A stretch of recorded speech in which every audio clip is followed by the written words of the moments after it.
facilitator, and a technology director. At the preschool level, he has worked as a pre-kindergarten teacher, a preschool assistant director, a preschool director, and a safety coordinator. At the collegiate level, Matt has taught graduate students in education diversity, designing curriculum for the digital age learners, and making evidence-based decisions to inform digital age instruction. Matt has lived and taught in Maine, Connecticut, Pennsylvania, North Carolina, Georgia, New Mexico, and Oregon. Matt is deeply passionate about proficiency-based and personalized learning, design thinking, effective technology integration, and effective professional learning. He regularly presents around the state of Maine, sharing and celebrating the amazing work of his colleagues and teammates in Dexter, as well as his crazy, unconventional ideas for innovating this thing called education. He loves education. He says too much sometimes. He's an avid user of social media, an EdChat Maine design team member, part of the Wicked Decent Learning team, one of the Maine ASCD Board of Directors, and an MSAD 75 school board member. He drives an hour and a half each way to work. His wife of 17 years, Rebecca, is his rock, and his two daughters, 9-year-old Isla and 4-year-old Lindsay, have brought him more joy than he could ever imagine. He loves bad puns and jokes, enjoys uncomfortable moments like this. Please, and the question is, how old is he? Right, 455 years is mine, and how many hours does he have in his day? A warm welcome to Matt. Thank you.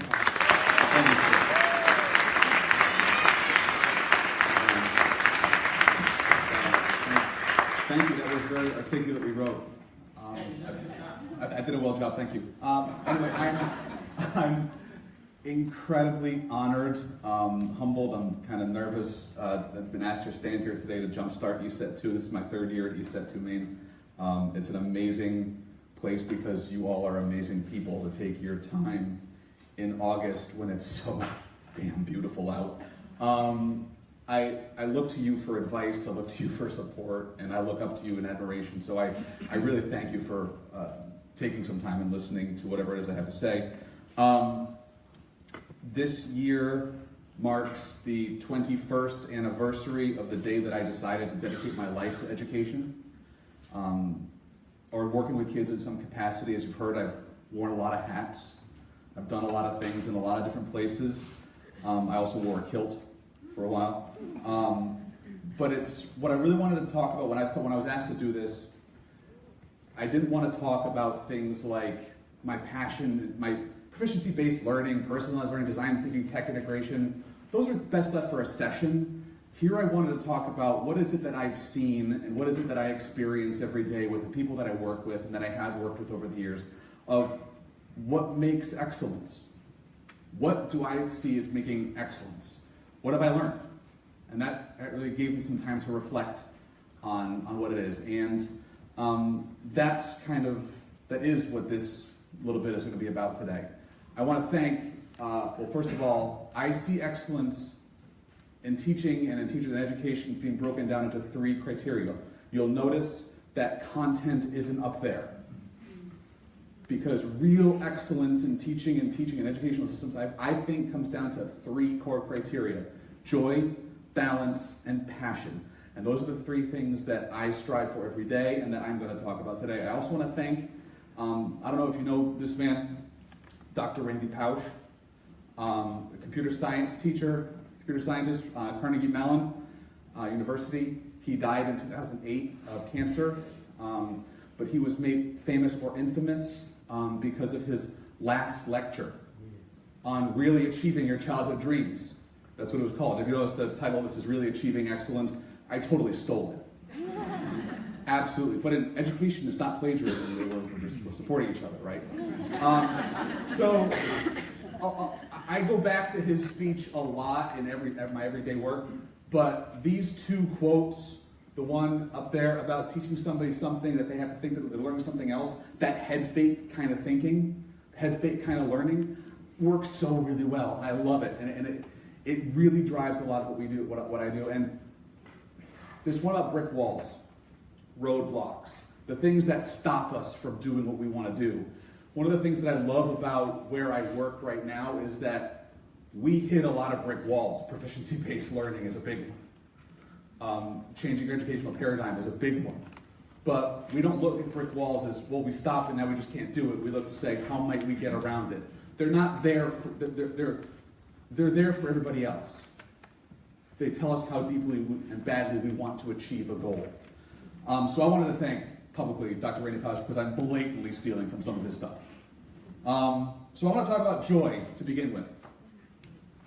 This is my daughter, Lindsay. She's 4. And no one has ever made me laugh like she makes me laugh. And joy is such an important part of what we do. And I'm going to ask something awkward and something weird and something that I always hate when I'm an audience member. But now I'm going to do it because I have the mic and I have the power. So, if you would, I want to do a visualization exercise for a minute with all of you. And I'm going to ask you an awkward question, ask you to close your eyes and to visualize something with me. All right? Just close your eyes. I'm going to say some words, and I want you to not only hear the words, visualize the words, and also feel the words. No time to get things done. Budgets. Testing. Evaluations and observations. Merit pay. Paperwork. Paperwork. Paperwork. Broken homes. Poverty. Depression. Bullying. Dropouts. Hunger. Homelessness. Suicide. Keep your eyes closed. Because this is what we see. Feel that. This is what we as educators, some of the things that we see and we feel every day. We live the life of Sisyphus. That ancient Greek story about a man who has to push a giant boulder up a steep hill, and every time the rock is almost at the top, that boulder rolls right back down to the bottom. Is doomed to repeat that act for eternity. Being a teacher can feel or be a Sisyphusian life. The stress, frustration, the never-ending mountains of paperwork and paperwork. A Mount Everest of new initiatives to learn, to overcome. Ever-changing leadership and administration and goals that are outside of the control of our actual needs in our classroom. And sometimes just flat-out rudeness and insults and disrespect from kids, from the administration, from parents, the school board members, the greater community. Sometimes even each other. Keep your eyes closed.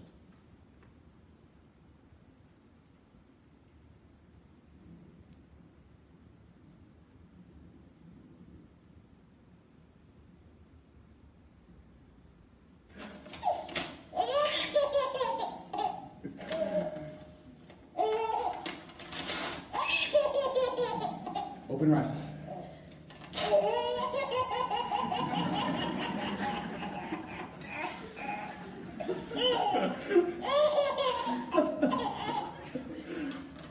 The thing is, no one has ever been stressed out while laughing. Ever. I could watch this all day. Oh, and I should tell you, as an administrator now, that's what I do in my office. I just sit and watch stuff like this all day. Okay? Absolutely. Now, does watching this fix the problem of homelessness and depression and hunger? Of course it doesn't. But what does laughter do? What does it do? It helps us to clear our mind for at least a second, for a few moments. It helps us to not just think about the problems, which the problems can be an ever-decreasing concentric circle, spiraling out of control. It helps us to clear our minds. And what excellent educators do, they know that the joy the laughter, it brings them to a focus on solutions, not just the problems. Because, you know, there are too many people, teachers and students alike, who just hate coming to school. They hate going there every single day. They feel disenfranchised or lost or exhausted by a life. Teachers too. Exhausted by a life that has been engulfed by compliance or purpose, or hopelessness. Why? That's what life has dealt them.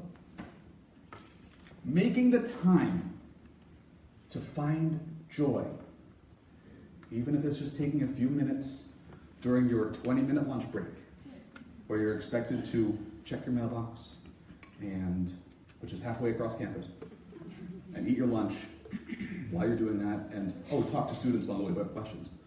But finding the time to find joy in everything we do. This is something that one of the criteria that I think makes people excellent, is finding happiness and taking any situation and being able to say, all right, let's find a level of absurdity within this. Finding the joy helps us to do this.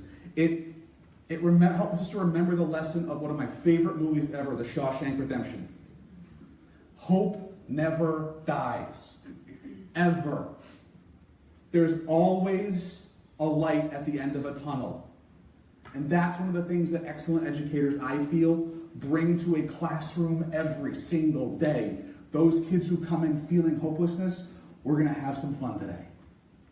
We're going to enjoy ourselves because, damn it, life's too short to not have fun. And we have to enjoy ourselves.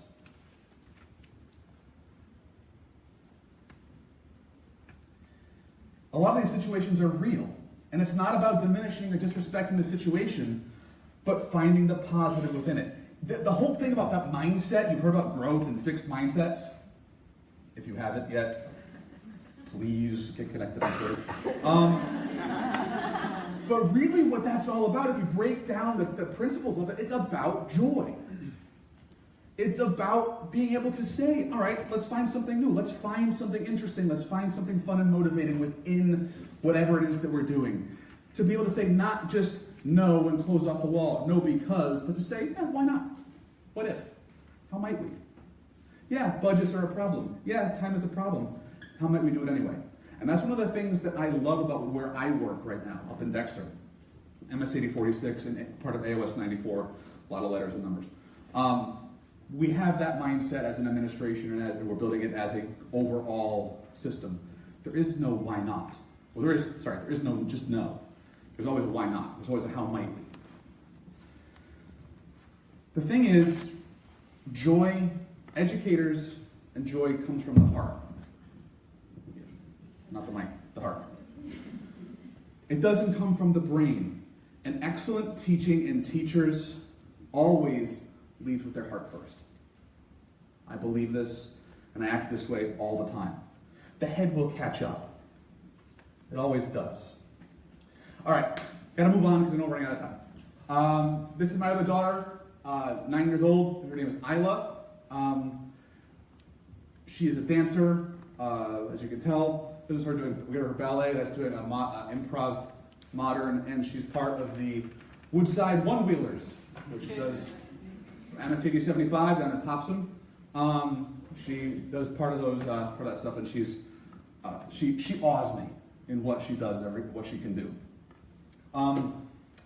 This is a pendulum, and pendulums swing. Educational fads go back and forth, and you hear that all the time. Why would I do this when we're just going to cycle back to it? The thing about fads, or the thing about extremes, is that there's never really truth in the extremes.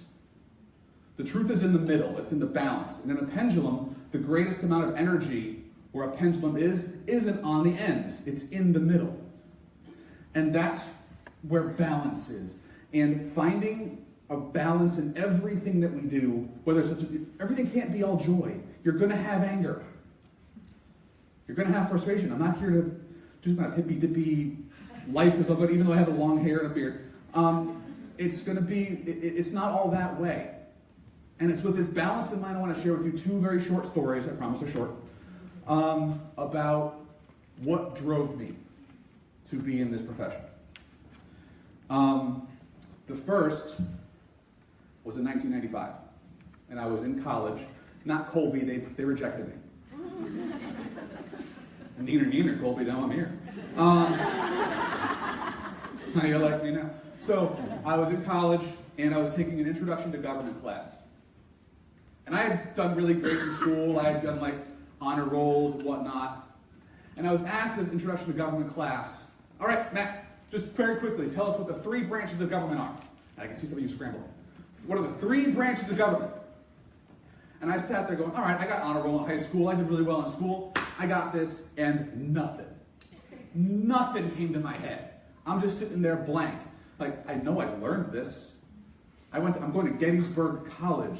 History and American history is all here. I should know that. Why the hell don't I know this? Everyone around me starts laughing. And I don't hear the rest of the lesson because I'm now fuming in my head. How did I get here? How did I get to this point in a very competitive, good school where I've done pretty well so far, and I've gone through high school and elementary school and whatnot, all the way up, doing well in school. How did I get here? And I don't have the basic foundational knowledge of this? How did this happen? Why was I going to school anyway? What was the purpose? What was the point? I had done all that work. I had done all that papers. I had written all that stuff. I had met every single step along the way for what? To get a job? I didn't know what I wanted to do. I was in college. I didn't go to college for a purpose. I went to college because that's what I'm supposed to do next. I had no direction. I had no no self to me. And I got furious at this. I felt that my life, I had no ownership over my life, no autonomy over what I could do, no choice. And if you know anything about what I do on Twitter, or anything about what I do in my work in professional learning, it's about empowerment now. It's about making sure that our students and our teachers have the empowerment to make the choices for themselves, but that they can also choose their pathways while also meeting overall expectations. I fumed over this. I remember this moment. I didn't know I would remember it years later. I thought it was just, oh, there's stupid Matt doing something stupid again. Fast forward a few years.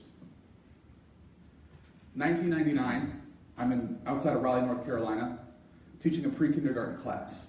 And I'm sitting with a 4-year-old, his name was Cole. And he was practicing writing the letter D, capital D. And he was so frustrated, so upset because he couldn't get his hands to do what his brain could see. It was just all scribbles and squiggles. And the kids go out to recess, and he says, I'm not going out, I want to figure this out. And I said, all right, Cole, I'll sit with you. And we're sitting there time and time again, and he's getting madder and madder. Just, I can't do it. And he got it. And I helped him with it. And he got it. And every teacher in here knows this. The look. When a kid gets it. It is addictive. I play golf very poorly. One round, I stopped counting after losing 18 balls. I stopped counting. But once a round, I'll get up there and I'll hit a ball 300 yards down the fairway. Oh, that feels good. That's that feeling. That's why I got into it, because, wow, this kid's not going to remember me. Cole is not going to remember who I am 20 years on. It doesn't matter. I was able to impart onto this person, this other human being who's going to be in existence in life, something that he'll take with him for the rest of our lives. Because what we do is we give. We give a lot. And our lives are steeped in these mountains of paperwork and overwhelming joy, this level of madness and frustration and anger and overall elation and happiness. Not just when summer comes. I'm one of these sick, weird people who, as soon as the year ends, I'm like, when can we begin again? That's me. Because I love it so much. I'm never tired of it. But in life, in our classrooms, in our world, excellent educators in classrooms strive to achieve that balance. It shouldn't be all just about textbook learning. You got to have exploratory, experiential. Yeah, sometimes if you're all serious and you see you're losing the room, have a 30-second dance party. You have to balance it out. And excellent teaching and teachers knows that part of the truth in this is all about balance. Those two moments in life, in my life, brought me to where I am standing today. That addictive moment of when a student, a person gets it, and the anger of not feeling like I had any control, and everything up to that point was without purpose.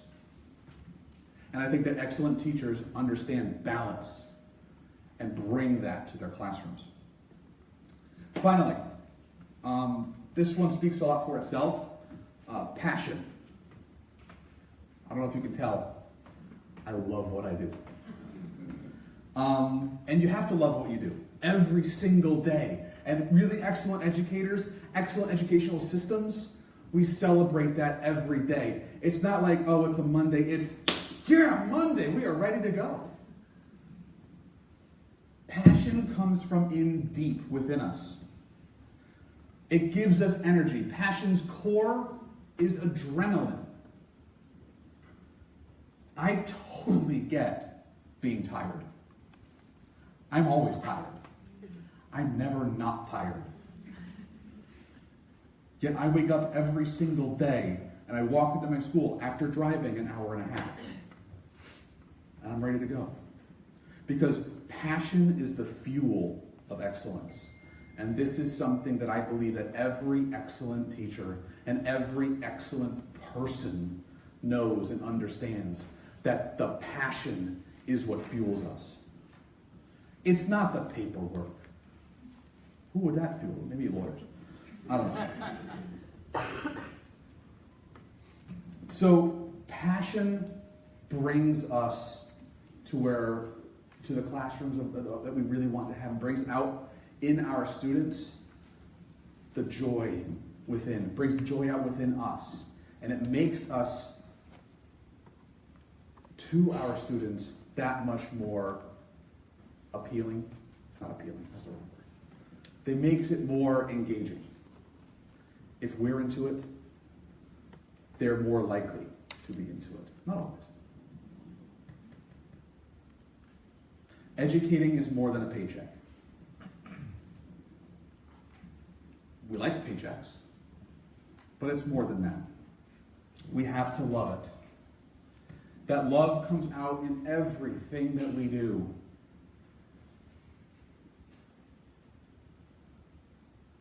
Even when those moments are miserable.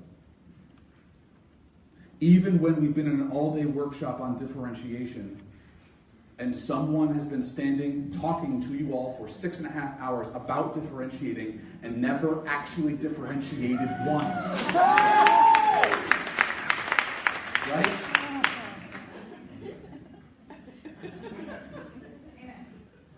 Still, the excellence in us finds and sees the forest through the trees. Yeah, it's frustrating as heck. But let's find the other side of it. And that's what I think excellent people do. Excellent teachers. They help us find a way to make that meaningless time more valuable.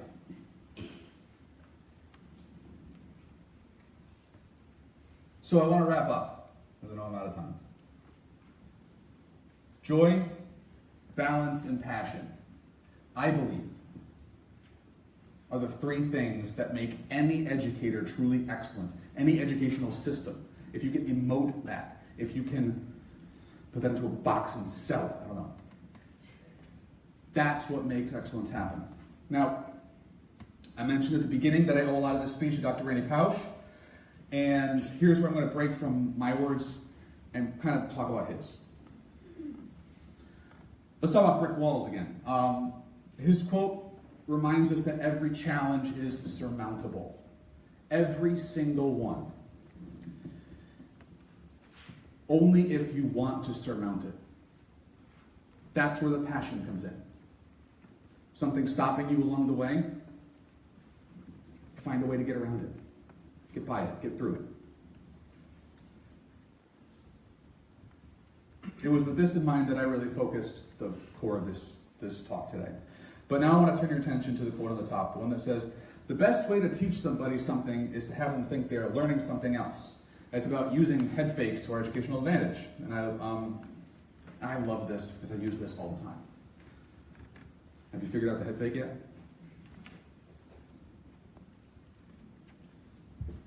I'm not just talking about teaching. I'm talking about life. Yeah, we're educators, but we're more than educators. We're parents. We're brothers and sisters and husbands and wives. Everything that we do, joy, balance, and passion. It's really important. That's how to enjoy ourselves. That's what, another reason why I can get up and drive an hour and a half every day is because when I get home and I see my girls, I'm in my place, and I love it. When I go to see my family, or even when I'm on the school board, I'm loving what I'm doing. And this is what excellence is all about, I believe. Joy, balance, and passion. Be it. When one or more of those things fall away from you, change. Be the water in the river. All right. Have you figured out the second head fake? I didn't write this for you or for this. It's for them. Thanks.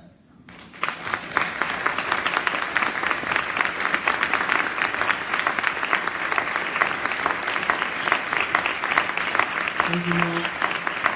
Thank you, Ms. Collins.